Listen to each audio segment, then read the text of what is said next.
আসসালামু আলাইকুম সবাইকে। আমরা এই ভিডিওটিতে এসএসসি ফিজিক্সের ষষ্ঠ অধ্যায় বস্তুর উপর তাপের প্রভাবের সিলেট বোর্ড 2024 আসা এই সেশনশীলটা সলভ করব। দেখো কি বলছে, যে একটি রেল লাইনে 18 মিটার দৈর্ঘ্যের লোহার পাত ব্যবহৃত হয়েছে। দুটি পাতের মধ্যে 3 সেন্টিমিটার ফাঁকা রাখা হয়েছে। ওকে, একটা আমরা রেল লাইনের দুইটা লোহার পাত যদি আঁকি, তাহলে এটার দৈর্ঘ্য হচ্ছে 18 মিটার এবং কত মিটার ফাঁকা রাখা হয়েছে? 3 সেন্টিমিটার ফাঁকা রাখার পর আরেকটা লোহার পাত আছে, এটা হচ্ছে 18 সেন্টিমিটার, এটা হচ্ছে 18 মিটার। ওকে, এটা রাখা আছে এবং এই যে মাঝখানে যে গ্যাপটা, এটা হচ্ছে 3 সেন্টিমিটার, মাঝখানে 3 সেন্টিমিটার একটা গ্যাপ আছে, এই যে এইটুকু হচ্ছে 3 সেন্টিমিটার, এটা বলা আছে।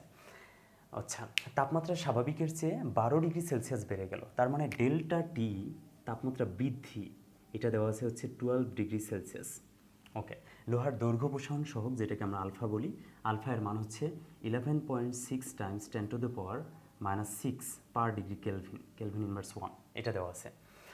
গ নম্বর প্রশ্ন, যেটা সবচেয়ে কনফিউশনমূলক একটা প্রশ্ন, ঠিক আছে, যে বর্ধিত তাপমাত্রাকে ফারেনহাইট স্কেলে রূপান্তর করো।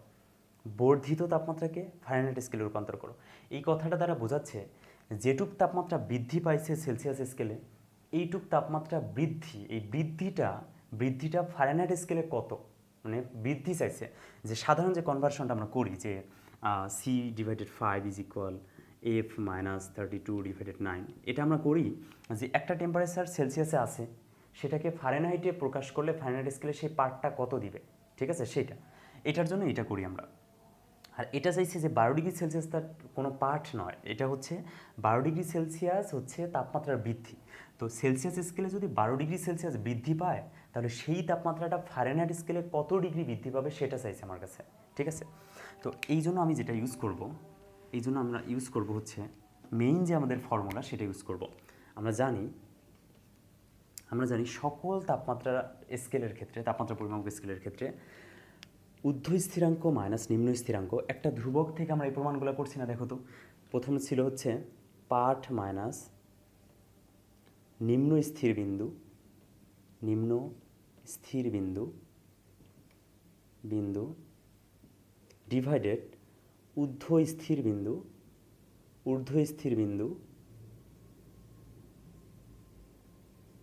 মাইনাস নিম্ন স্থির বিন্দু। এই যে রেশিওটা সকল স্কেলের ক্ষেত্রে, এটা হচ্ছে ধ্রুবক বা কনস্ট্যান্ট বা সেম, বুঝছো? পাঠ মাইনাস নিম্ন স্থির বিন্দু ডিভাইডেড ঊর্ধ্ব স্থির বিন্দু মাইনাস নিম্ন স্থির বিন্দু, এই যে রেশিওটা আছে সকল তাপমাত্রার স্কেলের ক্ষেত্রে, এটা কি কনস্ট্যান্ট, তাই না? এখন আমাদের এখানে দুইটা স্কেল আছে, একটা হচ্ছে সেলসিয়াস, আরেকটা কি বলছে, আরেকটা হচ্ছে ফারেনহাইট স্কেল। তাহলে আমরা একটা কাজ করি, সেলসিয়াসের ক্ষেত্রে যে পাঠ আছে, পাঠ মাইনাস নিম্ন স্থির বিন্দু, তাহলে দেখো পাঠটা কি, পাঠটা হচ্ছে সি অথবা টিসি, মাইনাস নিম্ন স্থির বিন্দু কি, সেলসিয়াস স্কেলে নিম্ন স্থির বিন্দু 0 ডিগ্রি সেলসিয়াস, ডিভাইডেড ঊর্ধ্ব স্থির বিন্দু মাইনাস নিম্ন স্থির বিন্দু, ঊর্ধ্ব স্থির বিন্দু হচ্ছে সেলসিয়াস স্কেলে 100, নিম্ন স্থির বিন্দু 0, ঠিক আছে, ইজ ইকুয়াল, খেয়াল করো, ফারেনহাইট স্কেলের ক্ষেত্রে TF মাইনাস 32, নিম্ন স্থির বিন্দু হচ্ছে 32, ডিভাইডেড ঊর্ধ্ব স্থির বিন্দু হচ্ছে 212 মাইনাস 32, তাই না? এটা তো সেম লেখা যায়। দেখো, এখান থেকে যেটা করবো, আমরা এই ফর্মুলাটা ইউজ করবো না, এই ফরম্যাটটা ইউজ করবো যখন এই ম্যাথগুলো চাইবে। দেখো উপরে কি তাপমাত্রার পার্থক্য না, এই 0 এবং টিসি, এটা তো একটা পার্ট, সেটা থেকে 0, এটা কি ডেল্টা টি না, ডেল্টা টি। আবার এখানে দেখো, এটা কি তাপমাত্রা পার্থক্য না, তাপমাত্রা পার্থক্য, তাহলে এটা একটা তাপমাত্রা পার্থক্য, এটা একটা তাপমাত্রা পার্থক্য, এই পার্থক্যটা হচ্ছে সেলসিয়াসের ক্ষেত্রে পার্থক্য, এই পার্থক্য হচ্ছে ফারেনহাইটের ক্ষেত্রে পার্থক্য। তাহলে সেলসিয়াসের ক্ষেত্রে পার্থক্য যেটা, সেটাকে আমরা বললাম ডেল্টা টিসি, ডিভাইডেড নিচে কত, 100 মাইনাস 0 তো 100ই হবে, তাই না, 100 ইজ ইকুয়াল, উপরে কি তাপমাত্রা পার্থক্য, ফারেনহাইটে তাপমাত্রা পার্থক্য কত, TF মাইনাস 32, তাহলে এটাকে বলি ডেল্টা TF, ফারেনহাইটে তাপমাত্রা পার্থক্য, ডিভাইডেড নিচে হচ্ছে 212 মাইনাস 32, বিয়োগ করলে যদিও 180 আসবে, এই দুটো বিয়োগ করলে আসবে হচ্ছে 180। বোঝা গেল কথাটা, কী করলাম আমরা, উপরে সেলসিয়াস স্কেলে পার্থক্য, দুইটা তাপমাত্রা যদি বিয়োগ করি, একটা থেকে আরেকটা বিয়োগ করি, তো পার্থক্য তো বের হবে। আবার এখানে ওই পার্ট থেকে যদি 32 বাদ দিই, তাহলে এখানে একটা পার্থক্য বের হতেছে না, তাহলে এটাও পার্থক্য। দেখো এই TC আর TF এরা কিন্তু একই তাপমাত্রা, তাহলে এই যখন 0 বাদ দিচ্ছি, এখানে একটা পার্থক্য পাইছি না। আর এই নিম্ন স্থির বিন্দু থেকে ওই তাপমাত্রার একটা পার্থক্য, এটা হচ্ছে নিম্ন স্থির বিন্দু থেকে ওই তাপমাত্রার একটা পার্থক্য।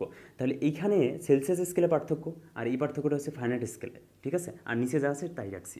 এখন দেখো আমাদের বের করতে হবে ফারেনহাইট স্কেলে তাপমাত্রা পার্থক্যটা কত, ঠিক আছে? ফারেনহাইট স্কেলে এই পরিবর্তনটা কত, যেটা পরিবর্তন সেলসিয়াসে হচ্ছে 12 ডিগ্রি সেলসিয়াস, তার মানে এটা কি ডেল্টা টি আছে, এটা হচ্ছে ডেল্টা টিসি দেওয়া আছে, ঠিক আছে?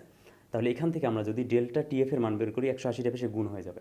তাহলে এখানে এইদিকে যদি গুণ হয় 180 হবে, উপরে 180 গুণন ডেল্টা টিসি ডিভাইডেড নিচে আসবে হচ্ছে 100 ইজ ইকুয়াল ডেল্টা টিএফ।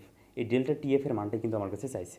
তাহলে এখন দেখো কত আসে, 180 গুণন ডেল্টা টিসি কত, এই যে 12, মানে সেলসিয়াসের পার্থক্য যেটা 12 ডিভাইডেড নিচে হচ্ছে 100 ইজ ইকুয়াল ডেল্টা টিএফ। এখান থেকে যা আসবে এটাই অ্যান্সার। কত আসে সেটা দেখো তো, 180 গুণন 12 ডিভাইডেড নিচে হচ্ছে 100, তাহলে মানটা আসতেছে 21.6 আর 21.6 ডিগ্রি। এখন ডেল্টা টিএফ যেহেতু এটা ফারেনহাইট স্কেলে পার্থক্য, ডেল্টা টিএফ এত ডিগ্রি ফারেনহাইট, এবং এটাই হচ্ছে অ্যান্সার। এই তো বর্ধিত তাপমাত্রা ফারেনহাইট স্কেলে এই বর্ধিতটা কত সেটা আমরা বের করে ফেললাম, ঠিক আছে? আচ্ছা, এটা যদি বুঝো, এখন দেখো ঘ নম্বর কী বলছে। ঘ নম্বরটা কী বলছে একটু পড়ে নাও। ঘ নম্বর বলছে যে বর্ধিত তাপমাত্রায় রেলগাড়ি চলাচল নিরাপদ হবে কিনা। এই যে তাপমাত্রা বাড়লো 12 ডিগ্রি সেলসিয়াস, এখন রেলগাড়ি চলাচলটা নিরাপদ হবে কিনা সেটা চাইছে। এখন একটা বিষয় এখানে ক্লিয়ার করে দিই, সেটা হচ্ছে কেলভিন স্কেলে তাপমাত্রার পার্থক্য এবং সেলসিয়াস স্কেলে তাপমাত্রার পার্থক্য কিন্তু একই। কেন? কারণ সেলসিয়াস স্কেলে নিম্ন স্থির বিন্দু 0, ঊর্ধ্ব স্থির বিন্দু হচ্ছে 100। কেলভিন স্কেলে নিম্ন স্থির বিন্দু হচ্ছে 273, ঊর্ধ্ব স্থির বিন্দু হচ্ছে 373। এর মাঝখানে 100টা ঘর আছে, এর মাঝখানেও 100টা ঘর আছে। এখানে মৌলিক ব্যবধান 100, এখানে মৌলিক ব্যবধান 100, ঠিক আছে? 273 ডিগ্রি কেলভিন যে কথা, 0 ডিগ্রি সেলসিয়াস একই কথা। 373 ডিগ্রি কেলভিন যে কথা, 100 ডিগ্রি সেলসিয়াস একই কথা। এই তাপমাত্রা এবং এই তাপমাত্রা, দেখো এই তাপমাত্রা সেম, এই তাপমাত্রা সেম, এবং এই তাপমাত্রা থেকে এই তাপমাত্রার মাঝখানে ভাগ আছে 100টা ভাগ, সমান ভাগ। এইটা থেকে এটার তাপমাত্রার মাঝখানে ভাগ আছে 100 ভাগ। তাহলে দেখো এই তাপমাত্রা যদি সেম হয়, এইটা এবং এটা যদি সেম হয়, এটাকেও সমান 100 ভাগে ভাগ করি, এটাকেও সমান 100 ভাগে ভাগ করি, তাহলে ছোটো ছোটো ভাগগুলো কি সমান হবে না? সমান হবে। তার মানে আমি লিখতে পারবো এইখানে 1 ডিগ্রি কেলভিনের পার্থক্য যা, এখানে 1 ডিগ্রি সেলসিয়াসের পার্থক্য তাই, কিন্তু 0 ডিগ্রি সেলসিয়াস কখনোই কিন্তু 0 ডিগ্রি কেলভিন না। 0 ডিগ্রি সেলসিয়াস হচ্ছে 273 ডিগ্রি কেলভিন। কিন্তু এই তাপমাত্রা থেকে এই তাপমাত্রার মাঝখানে 100টা ঘর আছে, এটা থেকে এটার মাঝখানে 100টা ঘর আছে। তাহলে এর এক ঘর পরিবর্তন যায়, এর এক ঘর পরিবর্তন তাই। কেন? কারণ এই তাপমাত্রা সেম, এই তাপমাত্রা সেম। যদি সেম হয়, এটাকেও 100 দ্বারা ভাগ, মানে 100 ভাগে ভাগ করছি সমান, এটাকেও সমান 100 ভাগে ভাগ করছি। তাহলে দেখো এখানে ছোট ক্ষুদ্রতম এক ঘরের মান যতটুকু পরিবর্তন, এখানে ক্ষুদ্রতম এক ঘরের মান ততটুকু পরিবর্তন।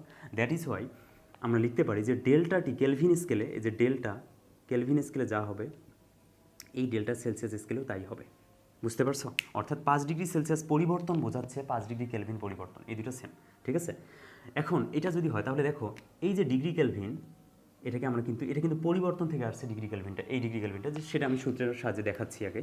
দেখো তাহলে আমার কাছে চাইছে কি, আমার কাছে চাইছে হচ্ছে নিরাপদ হবে কিনা। তো নিরাপদ কখন হবে না, দেখো 3 সেন্টিমিটার গ্যাপ আছে। এখন যদি হিট আমরা বাড়াই, অর্থাৎ তাপমাত্রা যদি বাড়ে, তাপমাত্রা বাড়লে এটার দৈর্ঘ্য বাড়বে, এটা খুব স্বাভাবিক কথা। দৈর্ঘ্য যদি বাড়ে, তাহলে দেখো সে দুই দিকে বাড়বে। এই 18 মিটারের এদিকেও দৈর্ঘ্য বাড়বে, এদিকেও বাড়বে। তো অর্ধেক বাড়বে এইদিকে, অর্ধেক বাড়বে এইদিকে।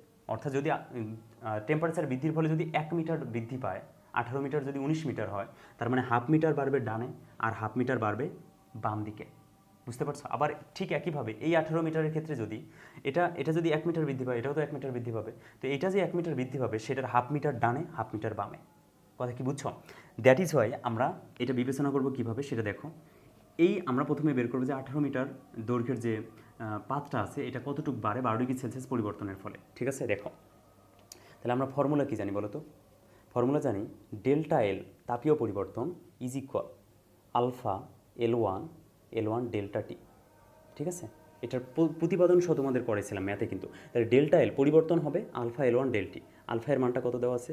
আলফা এর মান দেওয়া আছে 11.6 ইন্টু, দেখো এই যে ডেল্টাটি না, ডেল্টাটি কি তাপমাত্রার পার্থক্য না? তাহলে তাপমাত্রা পার্থক্য খেয়াল করো। তাহলে আলফা এখানে দেওয়া আছে কি ডিগ্রি কেলভিন, এটা কিন্তু তাপমাত্রা পার্থক্য। কেন? কারণ আলফা সমান কি দেখো তো, এগুলো সবগুলো নিচে নাও। তাহলে আলফা সমান আসবে হচ্ছে delta L divided L1 into delta, T alpha এর মান। তাহলে দেখো আলফায়ের যে এককটা এখানে যে লিখছি যে ডিগ্রি কেলভিন ইনভার্স 1, সেটা কি এখান থেকে আসছে না? এখান থেকে আসছে। তার মানে এই যে ডিগ্রি কেলভিনটা এটা কিন্তু কেলভিন তাপমাত্রা না, এটা হচ্ছে কেলভিনের তাপমাত্রার পরিবর্তন। তাহলে ডিগ্রি কেলভিনের তাপমাত্রার পরিবর্তন যা হবে ডিগ্রি সেলসিয়াসে তাই হবে। দ্যাট ইজ আমরা এটাকে লিখতে পারি 11.6 টাইমস 10⁻⁻6 ডিগ্রি সেলসিয়াস ইনভার্স 1। কেন লিখতে পারি? কারণ এটা ডেল্টা টি থেকে এই কেলভিনটা আসছে, ঠিক আছে? এটা আমি এই যে দেখাই দিলাম এখান থেকে। ওকে, তাহলে এখন তো আর কনফিউশন নেই।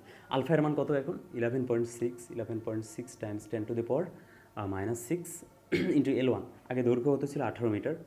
18 ইন্টু ডেল্টা টি কত? পরিবর্তন কতটুকু? পরিবর্তন হচ্ছে 12 ডিগ্রি সেলসিয়াস। এখন বলো এই যে পরিবর্তন 12 ডিগ্রি সেলসিয়াস, এটা কেলভিনেও কি 12 ডিগ্রি সেলসিয়াস? ওকে, তাহলে ডিরেক্ট আমি 12 ডিগ্রি সেলসিয়াস বসালাম, ঠিক আছে? কারণ এটা সেলসিয়াস, এটা সেলসিয়াস। এই যে দেখো ডিগ্রি সেলসিয়াস আর ডিগ্রি সেলসিয়াস ইনভার্সন কাটা যাবে, ঠিক আছে? তুমি চাইলে এটা কেলভিন রেখে এটাকেও ডিগ্রি কেলভিন লিখতে পারো। কেন? কারণ এটা তাপমাত্রার পরিবর্তন, যে কোনো একটা করতে পারো। তাহলে এত কী হবে? মিটার। বোঝা গেছে? এখন দেখি কত আসে এই সংখ্যাটা, কত মিটার বাড়ে 18 মিটার দৈর্ঘ্যের যে পাতটা আছে 12 ডিগ্রি সেলসিয়াস বৃদ্ধির জন্য। 11.6 টাইমস 10⁻⁻6 ইন্টু 18 ইন্টু 12, ঠিক আছে? এটা দেওয়া আছে। তাহলে মানটা আসতেছে 2.5056 টাইমস 10⁻³ মিটার, এত মিটার। ওকে, এখন দেখো এত মিটার বৃদ্ধি পাইছে, ঠিক আছে? তাহলে এই যে 18 মিটার দৈর্ঘ্যের পাতটা এত মিটার বৃদ্ধি পেলো 12 ডিগ্রি সেলসিয়াস যখন আমি তাপমাত্রা বৃদ্ধি করছি, তাহলে এটা কোন দিকে বৃদ্ধি পেলো? এটা কি এই দিকে বৃদ্ধি পাইছে নাকি এই দিকে বৃদ্ধি পাইছে? অ্যান্সার হচ্ছে যে এই যেটুক বৃদ্ধি পাইছে সেটা ডান দিকে অর্ধেক বাড়বে, বাম দিকে অর্ধেক বাড়বে। সোজা কনসেপ্ট। কারণ কি দেখো, এটা কি এরকম হবে কখনো যে একদিকে শুধু বাড়তেছে এই পাশে বাড়তেছে না? একটা দৈর্ঘ্য সে তো দুই পাশে বাড়বে। টেম্পারেচার যে বাড়াইছি, টেম্পারেচার তো পুরোটার বাড়াইছি, তাহলে কি দুই দিকে সে বাড়বে না? অবশ্যই দুই দিকে বৃদ্ধি পাবে। তাহলে এইদিকেও বৃদ্ধি পাবে, এইদিকেও বৃদ্ধি পাবে। তো আমি কনসিডার করবো কীভাবে? যে ডান দিকে অর্ধেক বাড়ছে, বাম দিকে অর্ধেক বাড়ছে। তার মানে বৃদ্ধিটা হবে এরকমই। যে দেখো, যদি আমি এই যে কালো অংশ দ্বারা চিহ্নিত করি, তাহলে এদিকে এইটুক বাড়বে, এই যে এদিকে এইটুক বাড়বে। বুঝতে পারছো? এই যে দেখো, এদিকে যতটুকু এদিকেও ততটুকু বাড়ছে, দুই পাশেই বাড়ছে। তাহলে কতটুকু বাড়লো? এইখানে কতটুকু বাড়লো? এদিকে কতটুকু বাড়লো? এদিকে বাড়ছে, এটার অর্ধেক পরিমাণ না? কারণ এইদিকে অর্ধেক, এদিকে অর্ধেক। তাহলে আমি তো এই গ্যাপটা নিয়ে কনসিডার করতেছি। অতএব এইটা এইদিকে সরে আসলো কি পরিমাণ? এইদিকে সরে আসলো। দেখো এটা এইদিকে সরে আসলো, ধরে নিলাম এটা L/2 পরিমাণ সরে আসলো। মানে যেটুক ডেল্টা এল হয়েছে, এই ডেল্টা L/2 পরিমাণ বেড়ে গেছে না এইদিকে? তাহলে খেয়াল করো, ডেল্টা L/2 পরিমাণ এদিকে সে আসলো, ঠিক আছে? এটা 18 মিটার দৈর্ঘ্যের পাত। এখন 12 ডিগ্রি সেলসিয়াস যে তাপমাত্রা দিনের বাড়ছে, তো শুধু তো এইটা বাড়বে না, এই পাশে আরেকটা পাত আছে না? এই পাতটা 18 মিটার, এটাও তো এইদিকে বাড়বে, এটাও এইদিকে বাড়বে। তো এটা এইদিকে কত কত পরিমাণ বাড়বে? এটাও 18 মিটার দৈর্ঘ্যের, এটারও তাপমাত্রা সেম পরিমাণ বাড়ছে, যেহেতু পরিবেশের তাপমাত্রা এটা বাড়ছে। তার মানে এইটাও বৃদ্ধি পাবে del L/2 পরিমাণ। তাহলে ধরে নিলাম এটাও del L/2 পরিমাণ এদিকে বাড়লো, আর এই del L/2 পরিমাণ এইদিকে বাড়লো। সেম সেম কাহিনী দুইটার ক্ষেত্রে, বুঝিও ভালো মতো কাহিনীটা কি। তাহলে দেখো তো এটাও এইদিকে del L/2 পরিমাণ বাড়ছে না? তাহলে এখন দুইটাই যে বাড়লো, এইটুকু এবং এইটুকু আমি যোগ করে দেখি যে কতটুকু সে কমায় দিছে। এই যে 3 সেন্টিমিটার আগে যে গ্যাপটা ছিল, সে কত সেন্টিমিটার কমায় দিল? তাহলে del L/2 এদিক থেকে আসলো, এদিক থেকেও আসলো কত? del পরিমাণ আসছে, আসছে। তাহলে এখন দেখো গ্যাপ ছিল কত সেন্টিমিটার? 3 সেন্টিমিটার। গ্যাপ ছিল 3 সেন্টিমিটার। তাহলে এই 3 সেন্টিমিটার থেকে যদি আমি এইটা এবং এইটা বাদ দিই, তাহলে এখন যেটুকু ফাঁকা আছে সেটুকু পাবো না? পুরোটা ছিল 3 সেন্টিমিটার, সেখান থেকে এই পাশ থেকে বাড়ছে del L/2, এই পাশ থেকে বাড়ছে del L/2। তাহলে এই দুটাকে যদি বাদ দিই, তাহলে 3 সেন্টিমিটার থেকে যদি এই দুটাকে বাদ দিই, তাহলে কি এই যে যেটুক ফাঁকা এখন আছে সেটুক বের হবে না? সেটুক বের হয়ে যাবে। তাহলে এখন আমি দেখব যে তাহলে প্রসারণটা কত হলো। তাহলে আমি এখানে লিখবো, ডিরেক্ট লিখে ফেলি। দেখো যে মোট প্রসারণ, মোট প্রসারণ, মোট প্রসারণ কিসে? ফাঁকা অংশে। তাহলে ফাঁকা অংশে মোট প্রসারণ কত বলো? ফাঁকা অংশে মোট প্রসারণ কত? del L/2 plus del L/2, এটা না? অ্যাকচুয়ালি কি এটা? del L/2 মানে কি? del L, তাই তো? এই যে দেখো del L কমন নিলে 1/2 প্লাস 1/2, তার মানে কি del L পরিমাণ বাড়ছে, তাই না? হাফ হাফ দুই পাশ থেকে আসছে। del L কত? del L হচ্ছে এই যে এটাই, কত? 2.5056 ইন্টু 10⁻³ তাহলে এই এত মিটার কি হয়েছে? এত মিটার কমে গেছে, তাই না? ফাঁকাটা এত মিটার কমে গেছে। তাহলে এত মিটারকে এখন সেন্টিমিটারে কনভার্ট করবো। 1 মিটার সমান 100 সেন্টিমিটার, ঠিক আছে? তাহলে 100 দ্বারা গুণ করলাম, গুণ করার পর মানটা আসতেছে 0.2505 এত সেন্টিমিটার। তার মানে এত সেন্টিমিটার ফাঁকা অংশে প্রসারণ হয়েছে। তো ফাঁকা অংশে যদি এত সেন্টিমিটার প্রসারণ হয় ওই বস্তুটার বা পাতটার, তাহলে দেখো এত সেন্টিমিটার কমে গেল না? কমে গেল। তাহলে এখন ফাঁকা অংশ কত? এখন পূর্বে ফাঁকা ছিল কত সেন্টিমিটার বলো? পূর্বে ফাঁকা ছিল 3 সেন্টিমিটার। এখন বা পরে ফাঁকা হবে কতটুকু ফাঁকা হবে বলো? 3 সেন্টিমিটার থেকে যেটুকু প্রসারণ হয়েছে সেটুকু বাদ দেবো। এই যে 3 থেকে বাদ দেবো হচ্ছে 0.2505 সেন্টিমিটার এককে, ঠিক আছে? তাহলে কত সেন্টিমিটার আসছে বলো? তাহলে 2.749 সেন্টিমিটার এখনও ফাঁকা। 2.749 সেন্টিমিটার এখনও ফাঁকা, ঠিক আছে? এখন পরে ফাঁকা হবে এত অংশ, মানে এত অংশ পরে ফাঁকা থাকবে। তার মানে নিরাপদ হবে কিনা? অবশ্যই নিরাপদ হবে। কখন নিরাপদ হতো না? যখন এই 3 সেন্টিমিটার এর চেয়ে বেশি প্রসারণ হয়ে যেত। তখন কি হতো? একটা পাতের উপর দিয়ে আরেকটা পাত উঠে যেত, অর্থাৎ ওভারল্যাপ করতো। তখন এই রেল লাইনটা বেঁকে যেত। তখন সেখান থেকে রেল, মানে এই লাইন থেকে রেল বিচ্যুত হওয়ার সম্ভাবনা থাকতো। তাহলে এখন কি নিরাপদ হবে কিনা? রেল চলাচল নিরাপদ হবে না? হবে কিনা বলো? অবশ্যই নিরাপদ হবে। অবশ্যই নিরাপদ হবে। নিরাপদ হবে, বুঝছো? আল্লাহু আকবার। আজান দিয়ে দিচ্ছে, বুঝছো? ফজরের আজান। রাত কোন দিক দিয়ে চলে গেল বুঝতে পারলাম না।